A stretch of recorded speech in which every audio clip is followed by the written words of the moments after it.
Good morning, New Heart Church family. Pastor Matt with you on this Tuesday morning. And I want to talk to you a little bit about memories today. Memories of our past are always something that we connect with very strongly. Uh, they say the strongest thing that brings back memories are the sense of smell. You smell something cooking that you remember from your teenage years, or something that your mother cooked for you, or whatever. Sight and touch are pretty close seconds, but smell's always very important. But a lot of times we'll have photographs, or we'll have some kind of particular little thing that might bring some memory to us, or some fond memory to us. We have a bunch of Christmas ornaments, for example, that my Aunt Ruth made for all of her nieces and nephews and their families many, many, many, many years ago. And they're still holding up pretty good, too, which is kind of interesting. But it's why, we do PowerPoints and outline, is to help everything that's in a sermon be something that you will remember somewhere down the line.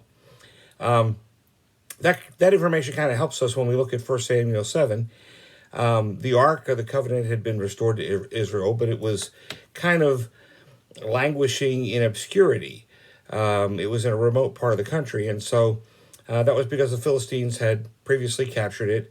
And the worry was that perhaps because they had done it once, they would do it again. So they had put the ark somewhere where they thought it might be safe, and they pled for God to help them.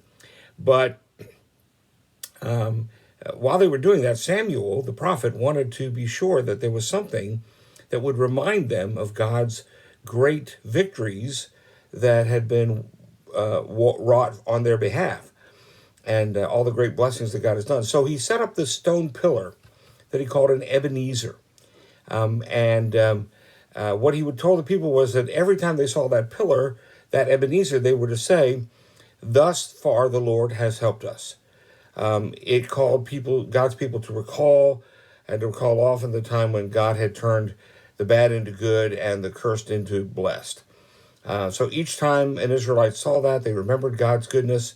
It reminded them that not only had God been good in the past, but he was good now and would be good in the future, and they should seek him in all that ways. Just as an Ebenezer stone calls people to remember, the psalmist created similar monuments with words.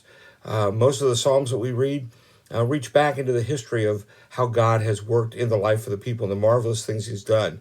If you read through the Psalms, you'll discover that the reminders are specific. Didn't God lead you out of bondage from Egypt? Didn't he forgive your repeated idolatry? Didn't he forgive your rampant unrighteousness? Didn't he keep helping you even when you complained? Didn't he forgive your repeated misdeeds? And so, because you depended on him all the times in the past, and he still came through for you even when you didn't deserve it, don't you think you can depend on him now? In fact, the psalmist says in Psalm 78, "I will utter hidden things from the old, what we have heard and known, what our fathers have told us." The psalmist is saying those things helped us to remember, and they can do the same for you and for me, to be reminded of God's blessings and power. You say, "Well, Pastor, I don't have any Ebenezers, I don't have any stone altars, I don't really have a lot of pictures or anything." Yeah, but you have some great memories. Maybe you remember some adult who invested their time in you when you were very young. Maybe they prayed with you, they talked with you. Maybe there were some devastating circumstances that you went through, and God brought you through them and delivered you. Maybe you gained some experience from a very bad decision that you made that will help you not make that bad decision in the future.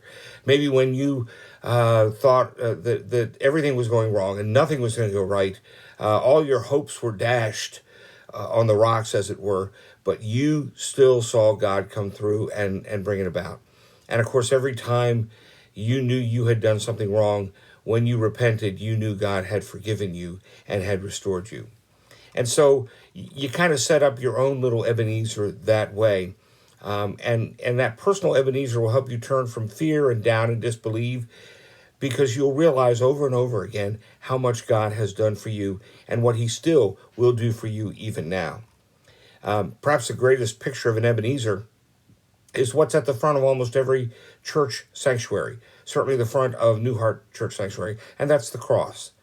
The cross reminds us of God's victory through Christ over our sin and over death and the grave. His promises of eternal life with him, his promises of forgiveness, his promises of returning and claiming us to be his own are all wrapped up in that Ebenezer we call the cross.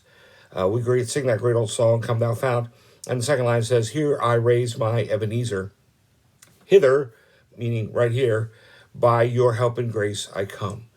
Those things help us remember God's help, God's grace is always going to be available to us. And all we need to do is call on him, and he will hear our cries, and he will help us. I trust you have a great day today. Don't forget, no prayer meeting tomorrow night, no prayer gathering, but we will have a board Zoom meeting. I'll have another devotional for you on Thursday, a very special day in the church calendar, and we'll talk about that. And then Sunday, we'll continue our journey of grace in the building and on YouTube if you can't make it into the building, and Zoom Sunday School class for those who can't make it into the building as well. So God bless you. Have a great day. God loves you. And don't forget, you have memories that God has blessed you and will continue to bless you and will continue to help you every time you need it. His grace is sufficient.